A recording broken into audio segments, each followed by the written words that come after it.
How's it going, everybody? Razim here for AstroFarsography, out in the field. As you might notice, this is not my back garden. I cannot really see much because it's dark and there is a light in my face. But this is actually the Cromwell Monument in Northamptonshire at the site of the Battle of Naseby, which happened 14th of June 1645. There's a very handy information plaque right there. So I'm going to try and be as respectful as I can. If this is a battlefield, I'll be as respectful as I can. But it is a clear night. The forecast says it's going to be clear till about 1 AM. There is a first quarter moon up there. But I just wanted to do some nightscape, particularly with this. This is a very cheap, quite old camera, the Nikon D3100, complete with its 18 to 55mm f 3.5 to 5.6 kit lens. This cost me £102 for the camera and the lens from MPB. I bought it for £102. Obviously there's a memory card in there, and I've got a tripod and I have an intervalometer. So what did it cost me altogether? Maybe £132 for the tripod, the intervalometer, the memory card. It's not a lot of money. A lot of people have this kind of kit already at home. I just want to see what kind of astrophotography I can do with a nice, decent... Wow, that was a really, really, really vibrant meteor. Wow, I looked over at the right time. Oh, it's going to be fun tonight. It is going to be fun tonight. So there is no star tracker tonight. I am not using a star tracker. You'll notice there is no star tracker on this tripod. There is no expensive lens. As I mentioned, this lens cost about £52.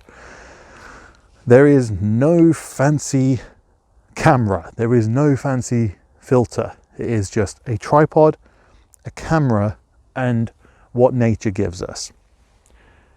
And that is all I want to do tonight. What can you do with £102 worth of camera equipment? Naturally, I've come out here for a reason, right? I'm thinking about getting the monument in there, so I might need to back up a bit. And I want you to join me. So they're going to be walking us through what's it going to be like taking photos with this. So please join me. I'd love to have you around. We'll get on with it. So the hardest part of taking photos at night like this is the focusing, especially with these cheaper kit lenses. They don't let a lot of light in. So what we do is what's called live view focusing. So if I just knock the Nikon into live view, that is what I'm seeing. I can't see anything. Bizarrely enough, I can actually see the star better off on my filming camera than I can with this one. But it's right there. There is a star right there. I actually believe it's Jupiter. That's what I can see. And, well, this is going to be a bit tricky. All I got to do is change the manual focus until it's as tight as I can get it. And then I'm just going to change some settings. So I've turned the ISO up quite high. I'm now going to turn it down. I'm going to take a test shot, 30-second test shot. I will just leave that to do its thing. Really, it's just setting the focus. Once I've set the focus, I can then start playing around with my composition. There we go. I'll put the big picture up on the screen. If I review this and then zoom in, they have moved a bit. In fact, I'm going to put the intervalometer in now. I have it. I might as well use it. Okay, another one through. Just going to review that again. Looks like they're still a bit out of focus, so I'm just going to play around with that now until I feel like I've got the focus good.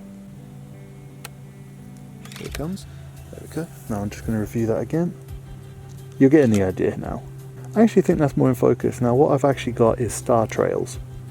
So I'm going to knock the exposure time down.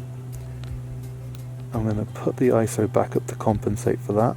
And we'll take one more test shot. It is literally right now, I'm really wishing I had like 20mm on a full frame camera. I'd be so happy right now.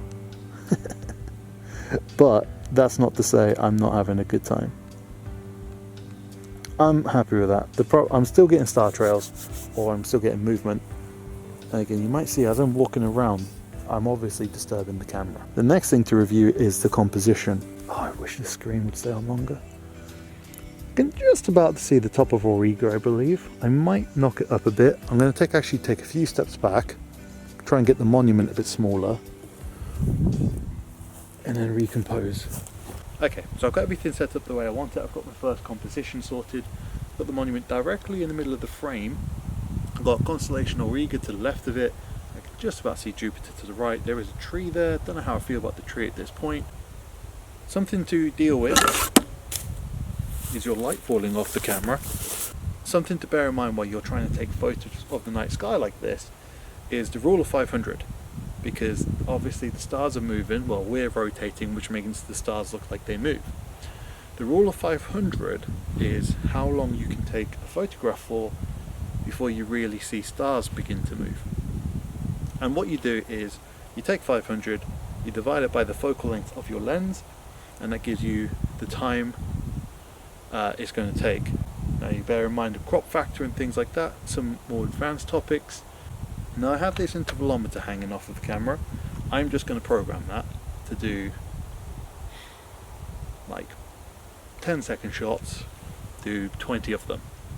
And that's the beauty of these intervalometers. So you definitely want to invest in one when you're doing this kind of photography, because you can set a delay on it, 10-second delay, program it all up, hit the go button, get away from the camera so you stop inducing any shakes.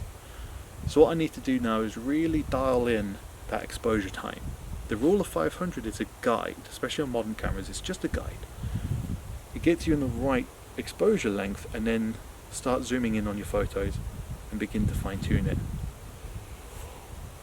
It's getting cold. I didn't bring the right clothes. So naturally I did set up the camera for a bit on the star tracker, because why wouldn't I? I'm just waiting at this point. It'll be a wasted night not to. So that's the 80D with the Sigma 17-35 art lens. Doing about 25 seconds, I believe, over towards Jupiter and the Pleiades. We have the Nikon I keep forgetting what this is, D3100 or D3200 with this kit lens, taking photos of the Wallace Monument and the Wallace Monument. That's completely different. The Cromwell Monument and the night sky behind it. And then we have our ever faithful friend, the moon. I am so cold. I've had to retreat. As you can see, it's 9:30. 4 degrees out there. I can't feel my toes anymore. So it's time to head home and warm up.